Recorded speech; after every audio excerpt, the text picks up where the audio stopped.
नमस्कार दोस्तों।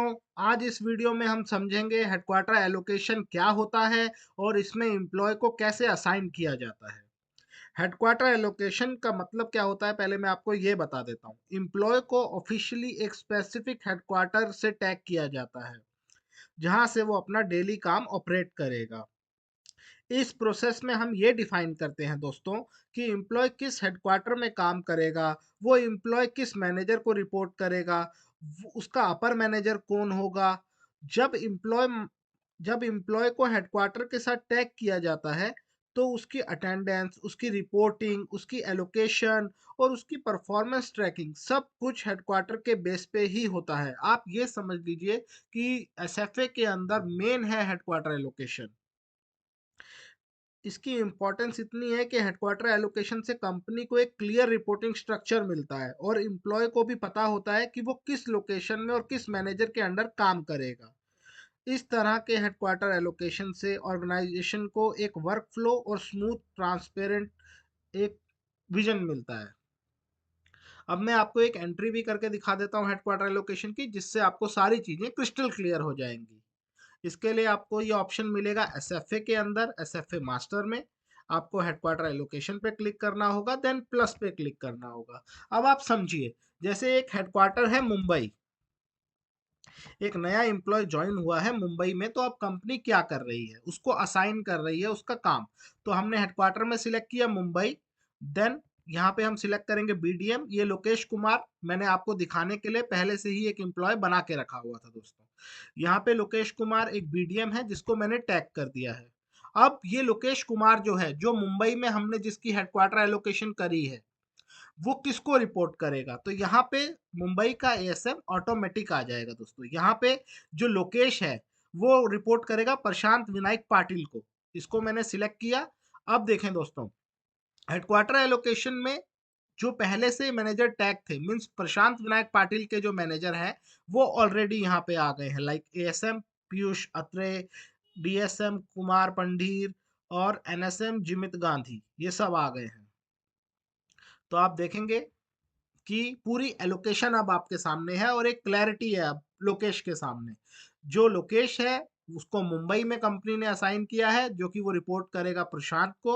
और उसके सीनियर मैनेजर्स जो हैं, पीयूष अलरे हो गए, डीएसएम है उनके कुमार रणधीर, एनएसएम है उनके जिमित गांधी। अब इस रिकॉर्ड को सेव कर देते हैं। अब जो लोकेश कुमार एम्प्लॉय है उसको एक पहचान मिल गई, एक स्पेसिफिक काम मिल गया, उसका हेडक्वार्टर एलोकेशन हो गया। तो अभी तक की वीडियो में आपने देखा कि कैसे हमने लोकेश को एक एलोकेशन दी, उसका कैसे हेडक्वार्टर एलोकेशन दिया। अब हम आपको आगे का स्टेप बताते हैं। सबसे पहले हम यहाँ पे सर्च में मुंबई हेडक्वार्टर लेते हैं, जिसके अंदर हमें लोकेश को टैग किया था। यहाँ पे लोकेश आ गए। यहाँ पे आप देखेंगे लोकेश कुमार का नाम आपको शो हो रहा है, अब जो अभी हमने टैग किया था खुद ही यहाँ पे। तो अब हम यहाँ कॉपी करते हैं, यहाँ हमने पेस्ट कर दिया। लोकेश कुमार हमारी स्क्रीन पे आ गए। एक सबसे इंपॉर्टेंट चीज जो होती है कि अभी हमने एम्प्लॉय को टैग कर दिया, बता दिया कि भाई आप मुंबई हेडक्वार्टर में काम करेंगे, आप इस इसमें ये आपके मैनेजर होंगे। यहाँ पे आप देख रहे होंगे लास्ट में एक कॉलम आ रहा है एलोकेटेड स्टॉकिस्ट। ये बहुत इंपॉर्टेंट एक कॉलम है। ये इंपॉर्टेंट इसलिए है कि हम यहाँ पे ये डिफाइन करते हैं कि ये जो लोकेश है, ये अब कौन कौन से स्टॉकिस्ट को हैंडल करेगा। यहाँ पे एक कंडीशन है दोस्तों कि अगर हम लोकेश में कोई भी स्टॉकिस्ट टैग नहीं करेंगे तो मुंबई हेडक्वार्टर के जितने भी स्टॉकिस्ट हैं वो सब लोकेश के अंडर होंगे और लोकेश को उन सब पे काम करना होगा।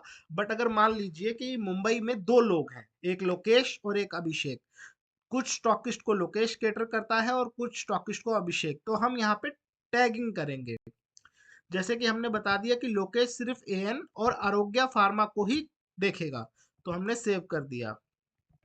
केटर करने से या देखने से मेरा मतलब है कि इसी स्टॉकिस्ट की सेल इस एम्प्लॉय को दिखाई देगी। इसी जो भी इसका काम रहेगा वो सिर्फ इन्हीं दो स्टॉकिस्ट से कनेक्टेड रहेगा। ओके।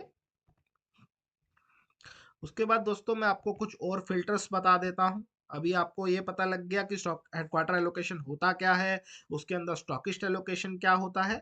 अभी हम आ जाते हैं फिल्टर्स में। फिल्टर्स में हमारे वही कॉमन फिल्टर्स हैं, like state, city, division, headquarter जो मैं आप सबको पहले ही गाइड कर चुका हूँ। यहाँ पे एक ऑप्शन आपको दिख रहा होगा एम्प्लॉय स्टेटस।